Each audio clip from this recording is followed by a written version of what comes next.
One. Hello, everybody, and we're back. I'm going to change things up a bit.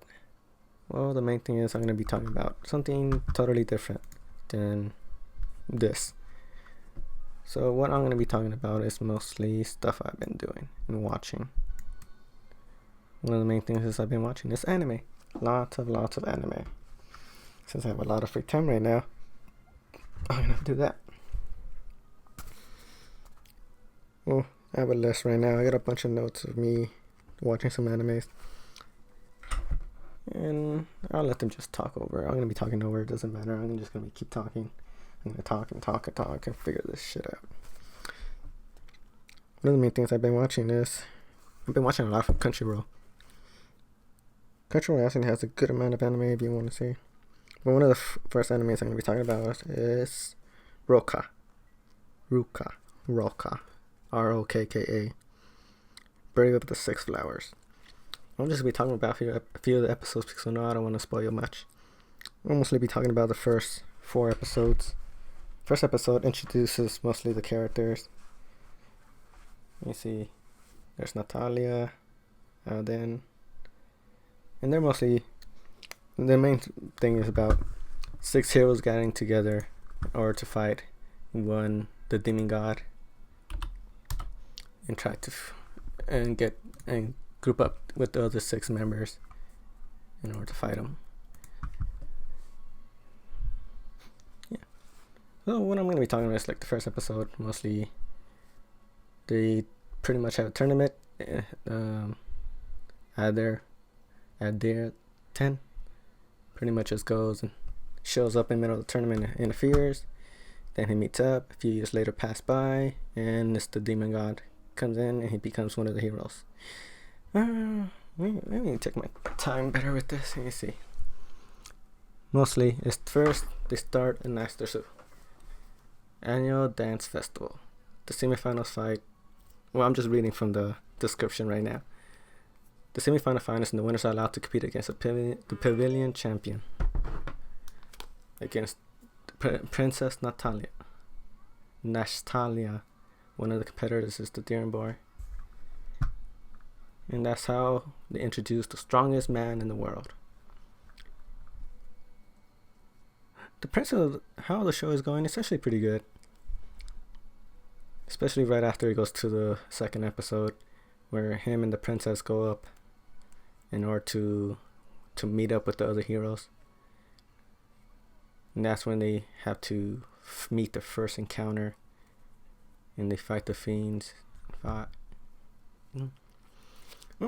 either way, characters wise, how they started good.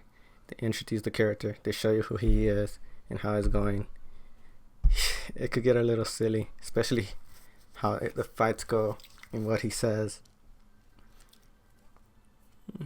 But I highly recommend this. It's hardly, if you're kind of like an impatient type, how it goes pretty in a good speed, pretty fast, but it does start to slow down around episode 3 and 4 when they start introducing the other heroes. They start talking a lot more than usual, and fighting goes away a little bit. And when it goes to level 4, is when they start going more with the plot, because what's going on is there's 6 heroes, but the main plot is even though there's supposed to be 6 heroes, there's a 7th hero, because when you're becoming one of the 6 brave flowers, they give you a special symbol, and that special symbol is the way you could identify everybody else. But there's an extra one, a 7th one, so that's the main premise, is like whose is not in their side, and they're trying to figure out who that is, get rid of them so they can continue their fight with the demon god.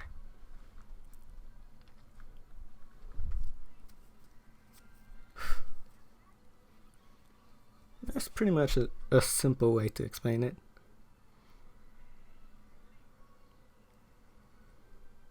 Adelet. That's so hard to pronounce his name. Adelet.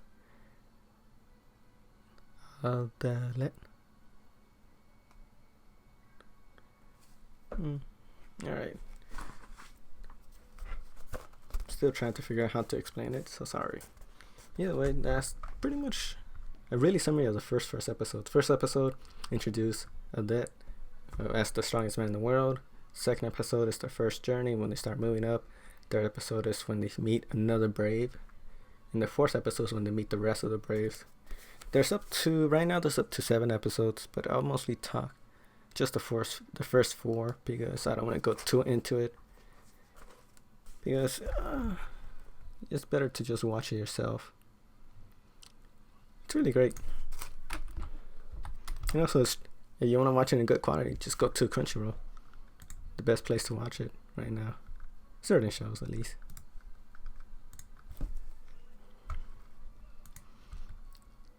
And as you can tell in the background, just it's a boss fight.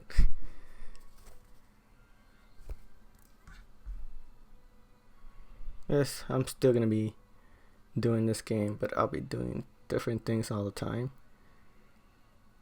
But the main thing I want to do is just I'm trying to figure out a way how to do this, do my own style. And I think this is the best way. And talk about something I actually want to talk about. The next anime I'm going to be talking about is Overlord. Overlord, how do we go? Overlord is kind of like your usual sci-fi online kind of anime, but it's a twist. Even though you're going to like the video game world, like the most MMOs like Sword Art Online and Log Horizon, this takes a different twist. Instead of just going to like a new game or something coming that, the main character goes in the game for their final dates because they're shutting down the game he's been playing for over 12 years, and he moves on there and he goes for the final hours. When the clock hits midnight, for some reason the servers have not shut down, and he continues living there, but it changes. He doesn't have his hub war, he doesn't have anything, but he still could do most of the stuff he could do in the game. It's kind of like he went to a different dimension, and that surprises him. He's trying to figure out what's going on, but at the same time just trying to enjoy the world as he is, because he's also from the game he was a maxed out character. He has all his powers. Not only that, he had his special guild, which has all kinds of powers. Then he has his own castle tomb-ish place. Really allows him to be in rule. Now he has his own special guardians, the floor guardians. He has one, I think, for up to 6 or 7 different floor guardians. Some of them have only 1 floor. Some of them have more than 1, 2, 3 floors. And that allows him. And that shows how everybody is. But Overlord, I said this is one of the best ones to watch right now. It has a good pace. It's not too fast, not too slow, but it goes into how it starts, how it introduces you into the story, how the flow is going. It's not too over the top, even though it feels like it, but it's actually not. You gather all the information pretty good. The first episode just tells you the introduction, what's going on.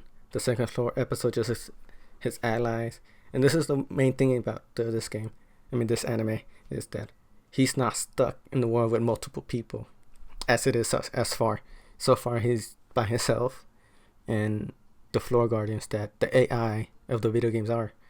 But the thing is, with the AI, as soon as it hit midnight, the AI got their own artificial intelligence in their own mind, their own will, their own personalities. Now, this world is right there for him to use. So, what is he gonna do? We have to wait and see. So, the second episode, that was the first episode. Second episode is what they explained the four guardians, his new NPCs with new personalities, his guardians showing up, introducing them, what they do, how powerful they are, and each one is getting introduced, showing what. I sound like I'm repeating myself, but it's just an introduction. Episode 3 is when they learn about the outside world, what's going on outside, how there's other villages, and what's going on. He's trying to figure out what's going on. So they find out that one of the villages is going to attack, and he has a memory about his friend who saved them when he was when he was a beginner. This is episode 3 I'm talking about. And as he talks about, he goes, so with his friend, he goes save the village. As he saves the village, he finds out all kinds about things like the different countries that are fighting between each other. And this is when he introduced a little bit of his fighting power and how powerful he is. And it's freaking awesome. Episode 4, it continued back to the village where the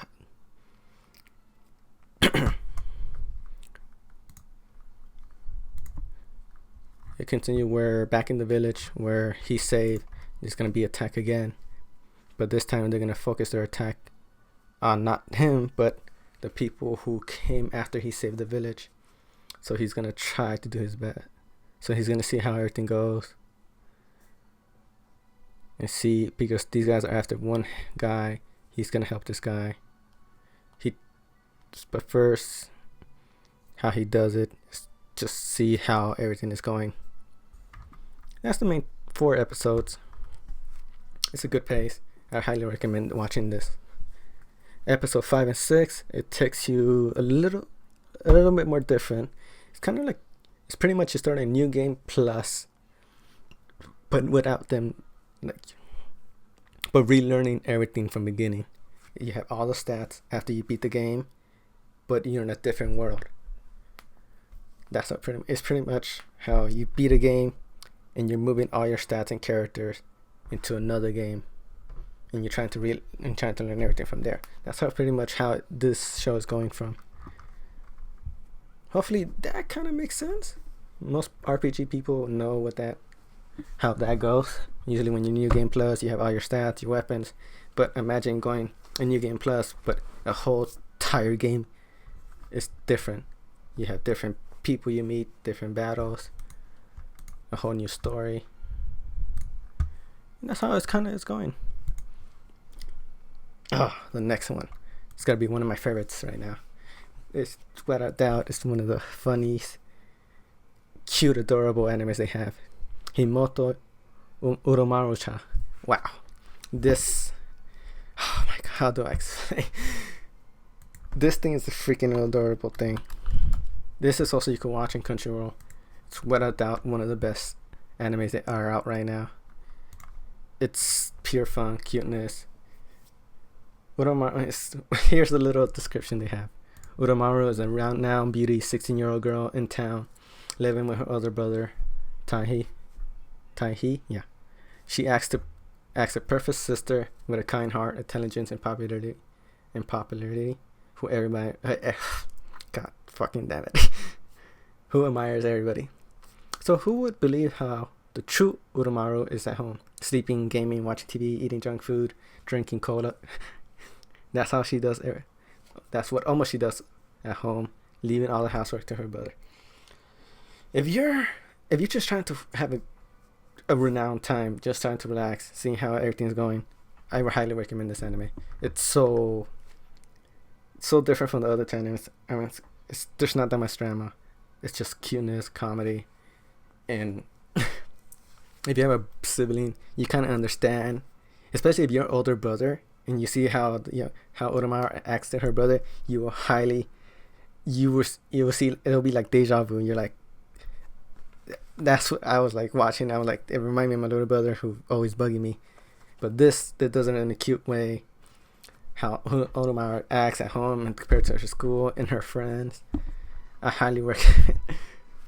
And the little details they have on this game, the animals, the pet hamster she has, her friends, and how she meets them, and how they act, and how her outside is so different from her inside. How she acts to her brother, and how she acts with her friends, how she acts at school. Most people, you've seen animes like these, like sometimes their persona is different with certain people. They pretend to be something else, but for the way how she does it, it's so different.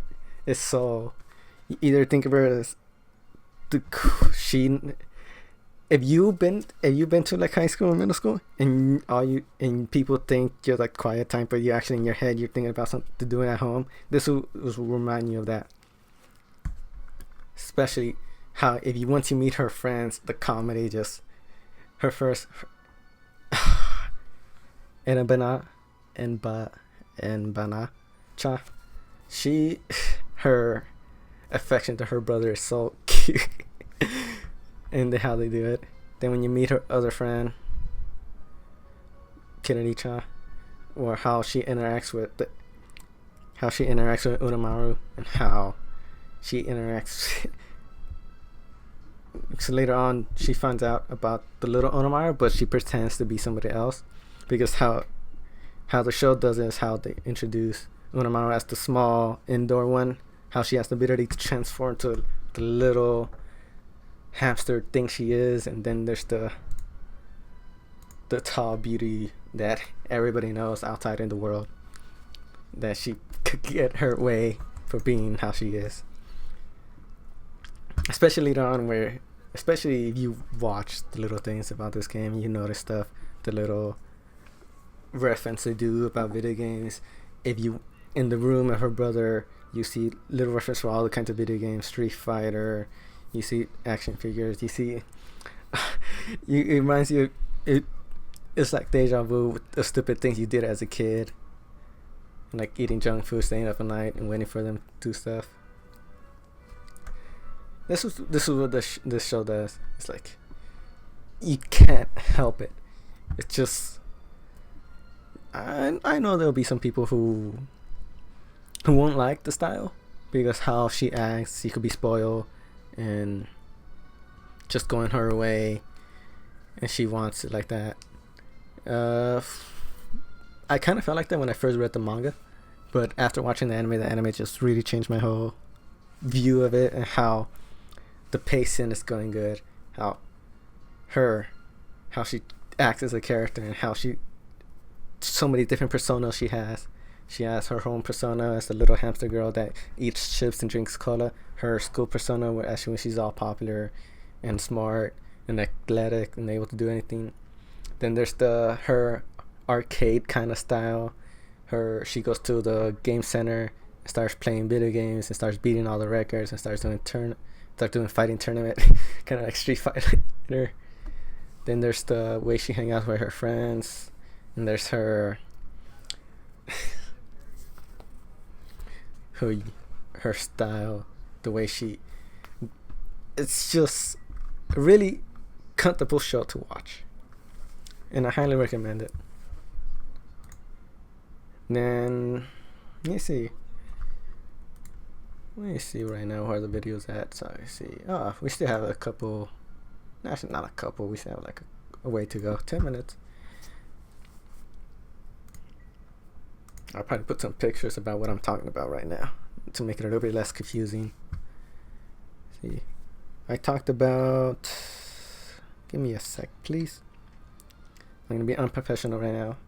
Roka, I talked about Overlord, talk about Huomaru. I'll talk about, let's see, something simple. Durarara X2 second arc. I might be going to little spoiler-ish properties, especially if you guys haven't seen the first season, just in the first arc. This show, wow, this made a complete 180 out of everything else. This show is, I think it goes way back, a few years ago, more than a few years ago.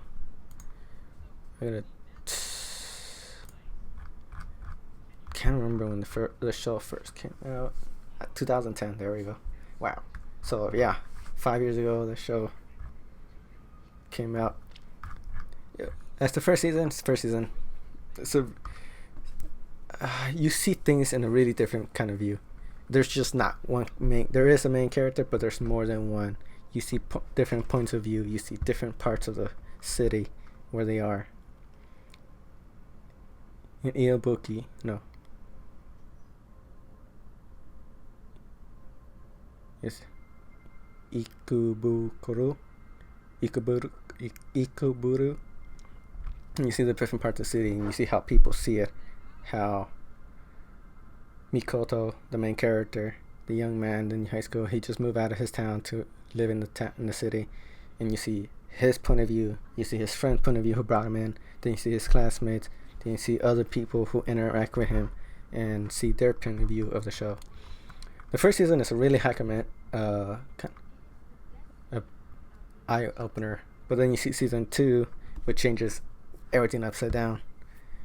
The first arc of season 2 is bringing everybody back, introducing a few new characters, and seeing the internal fighting of what's going on, of how the city gang Dollars is going out of control, and they're trying to fix that.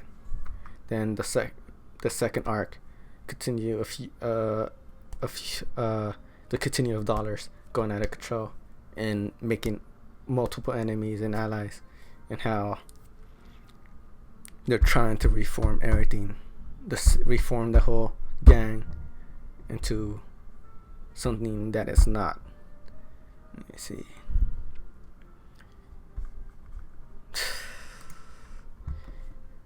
Things are changing. The supernatural is going crazy. There's supernatural events, supernatural beings in this show. Things that you never see in everyday life. And this is all interacting with this young boy. It's so hard to talk about it without spoiling that much. I'll probably gonna go to the next one because this will spoil way too much of the show.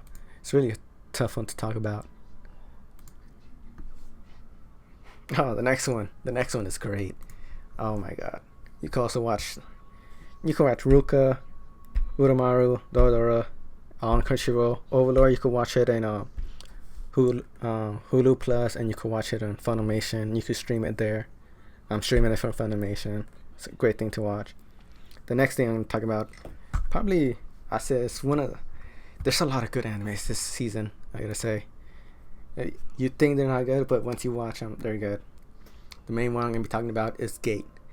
Gate, if you're around the age, if you've been in the Monster Era age, things like Godzilla and the turtle, what's his name? I forget his name. But if you've been to the Monster Era, Godzilla and other sci-fi stuff like that in Monster Era stage, this show is for you, because there's so many references you can see here. Not just them, but even the self-defense force makes references about Ghidorah and how they were made. It's so great and funny, and the main character, it's the only reason why he does stuff. It's what makes him so great. He's an otaku, of course, that saves the city in the first episode, and because what happened is a gate opens in the middle of the town, and they're trying in medieval knights and monsters and all this fun. It's like pretty much modern day meets old fantasy, and old fantasy trying to take over. So he helps the city by rescuing a bunch of people as the military covers everything. And when he saved the city, he was then recruited to join the military to fight against the other world and become the special region. And the special region is where they're going to, where the medieval knights and the fantasy monsters all live. As he's trying to set up there, they're trying to figure out things, how the politics of the world is, how the interaction. But the thing is how they interact with the other world. It's crazy. The second episode shows them having their battle scene, their styles of fighting. You're watching old medieval against modern technology, and how the difference in power it is. Even if they have fantasy magic and dragons, you see the full power of military power of present day, because the way the medieval forces fight is even before the 20th century, before World War I and before World War II. So you see a whole more than, it's like fighting the year 1000 against the year 2000, and the power difference is enormous. And that's only the second episode, and you see people think they're crazy, how they defeat everything, and how political power and how the special region world is misusing their other allies as bait so they could stay in power, and they're all corrupted thinking. It reminds me of a lot. It's pretty much the Romans, the Greek and Romans, mostly the Romans because they were crazy people who will fight for war for anything against our modern day Japan. It's pretty much the military that fought Godzilla against the Romans. That's how I see it. Then later on in episode 3, we see the true nature of, even though we're in a fantasy world, so what is you're gonna see? You're gonna see dragons, and you see the interaction with the life there. You see the third episode is called fire dragons. When they meet an actual, compared to the dragons they fought so far, they're small, nothing compared to it. The first thing, when they meet the fire dragon, he's burning down a whole village and everything, and they check. What they do is they check, figure out their survivors and how it is. They find one survivor and they take it in, but the person is still knocked out. And the next time they meet the fire dragon, the dragon just swoops in, eats another dragon like it was not like a little fly. And that's how the show continues on. But I gotta say, how this show is going, hopefully, it's a pretty long show, more than 26 episodes, because the pacing of the show, the action of the show, the comedy of the show, I said it's one of the top 10 of the season right now. Still have to wait how far it goes. I'm only on episode 7 out of 7 as of now, of August 16, 2015. New episode should be coming up on Friday, so I'll probably do an update on that. I won't talk about much of the other episodes because that spoils way too much and how everything's going, and it'll pretty much make you rush through it. I want you to just enjoy the show. Those are mostly the five enemies. Some of the 5 I have a list here. I have 15 animes. I have other enemies like Working Season 3, To Love Root Darkness Season 2, Aquarium, logos. I'll talk about that thing. Oh my god, I'll talk about that. Oh my god. Then Shimoto Net. Oh my god, Japanese. Shimote Ra, A Boring World Where Concept of Dirty Jokes Doesn't Exist. This is a show that's gonna be a way to talk. Another show, it's from the last season, but the show hasn't finished because they're still waiting for the final episode for this. The Blood K Battlefront, BBB. This show is great. I'm just waiting for the last episode. Then there's Sky Wizards Academy, and part average one. I'll go more in detail on that. This one, Prison School. I'm gonna have like a good long debate about this one. This Prison School, I highly recommend watching it. Please watch it before watching the next part. Then there's Snow White with the red hair. This is just not similar to Himaricha, but it's more an emotional friendship kind of romance. Then there's Chaos Dragons. If you see Fate Stay Night or Fate Zero, same people who done that. Action wise, it's a little slow, and battles doing quick. Then there's Charlton. I'm gonna cry because of this. Charlton is a whole different thing. And if you've seen Angel Beat and other stuff like that, Little Busters, I highly recommend this show. There's only been 6 episodes, and I'm already crying in this show. Especially the last episode that came out, I think it was episode 6 that just came out. And, no, 7. And, yeah, 6 was great. 7 put me in tears. And, yep, that's all I got. Alright, I'll end it here. I'll shut up. I'll make another part as quick as possible. Thanks for watching.